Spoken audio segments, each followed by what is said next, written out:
കൂടുതൽ വാർത്തകളും വീഡിയോകളും കാണാൻ ഈ ചാനൽ സബ്സ്ക്രൈബ് ചെയ്യുക. കൂടെ ബെൽ ബട്ടൺ അമർത്തുക.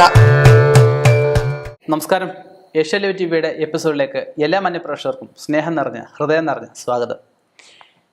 ഇന്ന് കുടല് തൊട്ട് കൊട്ടാരം വരെ എല്ലാവർക്കും അറിയാവുന്നൊരു കാര്യമാണ് കണ്ണുദോഷം വന്നു കഴിഞ്ഞാൽ ഉപ്പ്, മുളക് ഒക്കെ ഒഴിഞ്ഞിടുന്ന കാര്യം.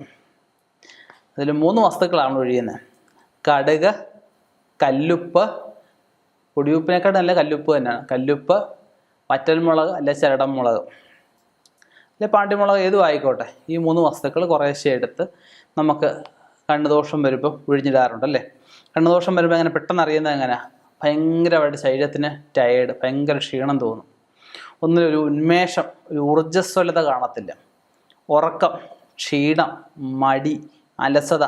ചില ദിവസങ്ങളിൽ ശരീരം ഇടിച്ചു പിഴിഞ്ഞ പോലെ വേദന. രാവിലെ എണീക്കണമെന്ന്, പ്രവർത്തിക്കണമെന്ന്, ഒരു ജോലി ചെയ്യണമെന്ന് ഒന്നും തോന്നുകയില്ല. ചില കുട്ടികൾക്കാണെങ്കിൽ പഠിച്ചാലും മനസ്സിലാവത്തില്ല, മറവികളുണ്ടാവും. ഇങ്ങനെ പല കാരണങ്ങൾ കൊണ്ട് നമുക്ക് മനസ്സിലാവും.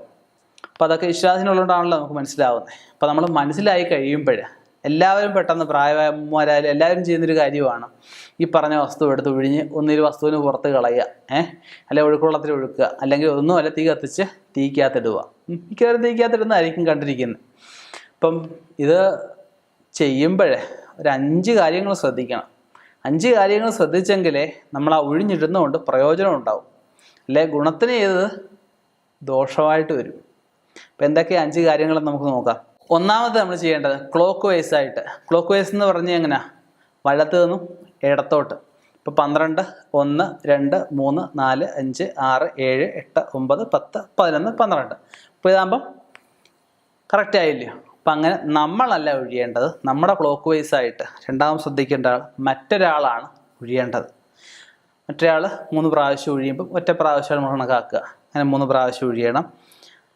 മൂന്നാമത്തെ കാര്യം, ഒന്നുകിൽ ഉദയം, സൂര്യൻ ഉദിച്ചു വരുന്ന സമയം, അല്ലെങ്കിൽ അസ്തമയ സമയം, അസ്തമിക്കുന്ന സമയം, സൂര്യൻ അസ്തമിക്കുന്ന സമയം.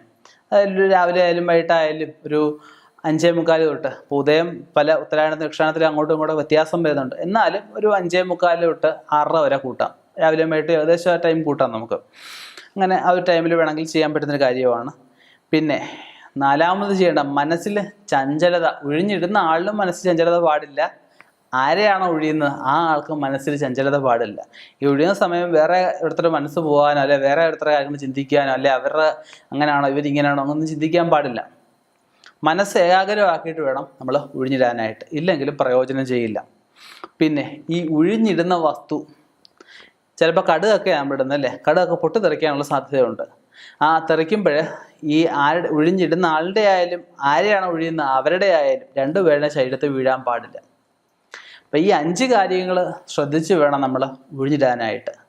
അതുപോലെ കാര്യമില്ല ചുമ്മാ ആരെങ്കിലും എവിടെങ്കിലും പോകുന്ന ഉടനെ തന്നെ ഒഴിഞ്ഞിടുന്നവരുണ്ട്. എവിടെങ്കിലും പോയിട്ട് വരുമ്പോൾ ഒഴിഞ്ഞിടുന്നവരുണ്ട്.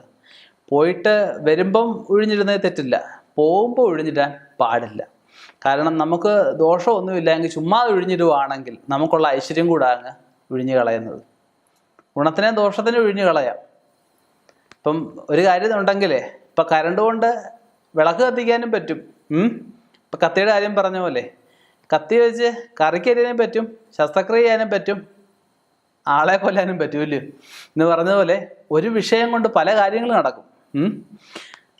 കരണ്ട് കൊണ്ട് ലൈറ്റ് ഇടാം, ഫാൻ കറക്കാം അല്ലേ, ഷോക്ക് അടിപ്പിച്ച ഒരാളെ കൊല്ലാനും പറ്റും. ഒരു വസ്തുവിന് ഗുണമുണ്ട് ദോഷവുമുണ്ട്. അതും കൂടെ മനസ്സിലാക്കി ചെയ്യുന്നത് നന്നായിരിക്കും. ഇനിയും ഇതുപോലെയുള്ള വ്യത്യസ്തമായ വിഷയങ്ങളുമായി കണ്ടുമുട്ടാം. ശുഭപ്രതീക്ഷയിൽ നിർത്തുന്നു. നന്ദി, നമസ്കാരം.